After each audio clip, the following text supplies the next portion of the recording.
What really happened to Adrianna Hutto?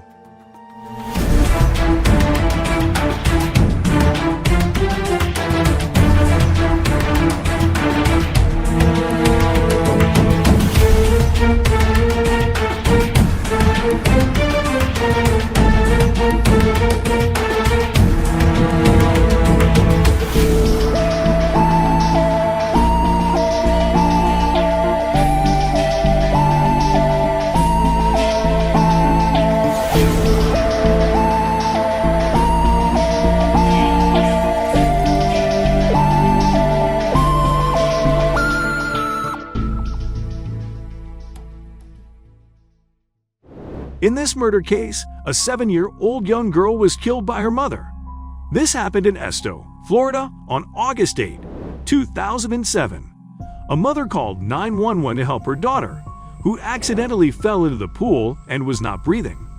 Emergency personnel immediately took the little girl to the hospital, but she was pronounced dead. This was considered an accident until their 6-year-old little brother revealed that it's a murder. In this video, we will explain the unexpected and brutal murder of Adrianna Elaine Hutto, a 7-year-old girl, by her mother. It's a horrific murder story. Watch out and take care. Don't miss the end to learn about the murder. A beautiful young girl, Adrianna Elaine Hutto, had Attention Deficit Hyperactivity Disorder. She was living with her mom named Amanda E. Louise and her brother named AJ. AJ was a quiet and intelligent child who loved playing alone in the corner of the house. At the same time, Adriana needed attention and supervision all the time. She made many mistakes, and her mother sometimes became frustrated because of her behavior. On August 8, Amanda, the mother, was tired because of her night shift. She was taking a nap in the morning, and her children, AJ and Adriana, were watching cartoons. They both were siblings, but from different fathers. It was a sunny day, and the temperature was high enough for swimming in the pool and going out. According to Adriana's mother, the children wanted to swim in the pool. They asked her permission, but she said no to them. She could not sleep and started getting ready to shop for the school supplies for the children. Both of her children were playing outside in the backyard. They had a nice pool in the backyard, and kids were not allowed inside the pool without the supervision of their mother. The pool was 18 feet wide and 4 feet deep, and had a stepping stool to get inside the pool.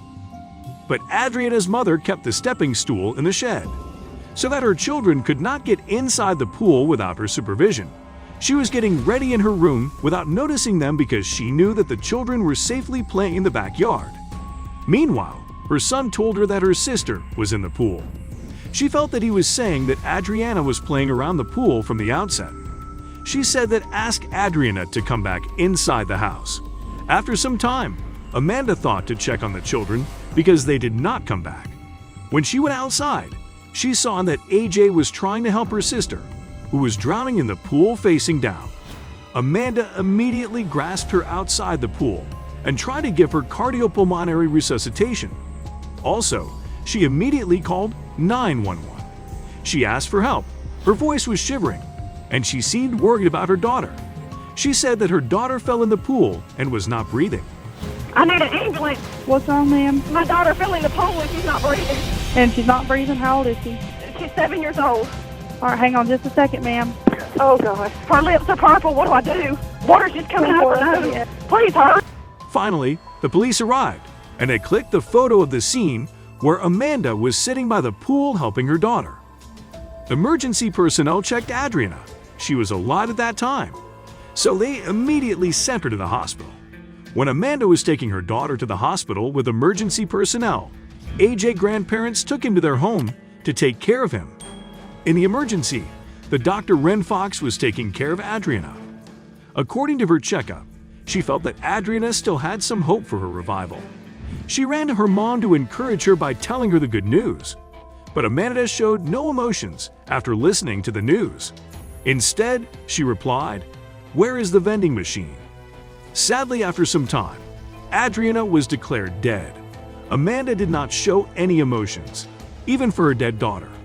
Everyone, including police, thought that Adriana wanted to get in the pool, and while fulfilling her desire, she fell inside it inadvertently. It looked like a perfect drowning accident. There was a small handcart beside the pool in the picture initially clicked by the police that depicted that Adriana could get in the pool by climbing through the wagon. But there are some concerning things here, like Adriana being afraid of the water attempting to get inside the pool. Also, why did Amanda not show any emotions? But no one noticed those things until a new statement popped up from a little boy. After the incident, AJ told his grandparents some shocking things about the incident. They got suspicious, so they called the police, saying that AJ wanted to tell you something. A young little boy told police that Adriana got dumped on by their mother. He said that his sister sprayed the glass cleaner inside the house.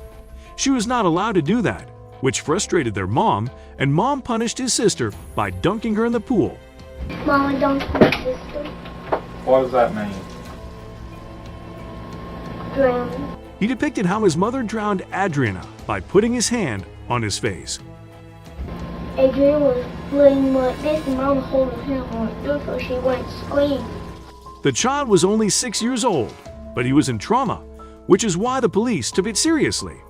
The police officer in the first interview of AJ was not a specialist in taking interviews with children, so they arranged a second interview with the child. In the second interview, AJ said the same thing about her mother, but with different things to exaggerate his statement that 6-year-old children always make things up. But the main thing was still consistent. His mother put her hand on Adriana's face while drowning her. An investigation was propelled into Amanda Lewis and discovered that Amanda didn't have a decent connection with her little girl, which the investigation team saw in their house. There was a urine smell inside their room, and Adriana wet her bed at any rate once per week, which drove Amanda exceptionally crazy. The investigation team also interviewed the neighbors. It was found that the children were neglected and abused. They also noticed that their house had no toys, which seemed odd because the kids always wanted to play with them. When they asked Amanda about that, she said she had placed the toys inside the shed as a punishment for a week. But when police checked, there were no toys in the shed. So that was another lie told by Amanda. AJ, being the only witness, was also attending there. First, the court did not show him that his mother was also present there so that he could speak what he wanted. But he changed his statements multiple times. But the main statement was consistent about her mother being the killer. He told them about the wagon and depicted the moment of her mother pushing her daughter's face inside the pool. Whose red wagon is that? How did that wagon get there? My mom pulled it all the way from there all the way back to here. They also asked him about the picture he drew of the murder scene. Tell me, AJ, what is this right here? Who is this? Or what is this? My mama, And what is she doing? killing my sister, How is she doing that, AJ? putting her hand over my face. What is this right here? I want to go. Your mother's arm? Yes, sir. What does this mean right here? She did. What? She died. She died. Okay. But he was also saying some inconsistent things. Like at one point, he said he saw his mother doing the murder. At another point, he said that he was inside the tree while the murder was happening. He also said at one point that she was catching the bugs inside the pool. Maybe he got confused by the questions. After all, he was just 7 years old at the time of trial, and it was 6 months after the incident, so he might forget some details. Despite AJ not having clarity, there was more proof to sustain the case. Everybody in the family expressed that Adriana had a major fear of water. Nonetheless, the primary proof was the wounds on Adriana's temple that were reliable, with AJ announcements about how Amanda continued putting her hand all over and dunking her in the water. Specialists confirmed to the court that it was a bruise from a hand. Also, the main question arose here: if she had planned the murder, why did she do it in front of AJ? The prosecutor, Larry, claimed that Amanda was giving punishment to Adriana, which went too far. The jury eventually found Amanda guilty after a 4-day trial and sentenced her to life imprisonment without parole, plus 30 years for child abuse. It also emerged that Amanda had lost her first baby. 16-month-old Alex when she was 17 years old. The cause of death was seizure. After a month, Amanda Louise was condemned to life in jail. A nice family has adopted AJ, where he is now happy. What are your thoughts about Adriana? Do you think AJ was speaking the truth about his mom, or was he lying? According to my thoughts, I would believe AJ, but we are curious to read your thoughts too in the comment section. Please subscribe and press the bell icon to hear more crime stories. Also, give us a thumbs up. We will see you in the next video.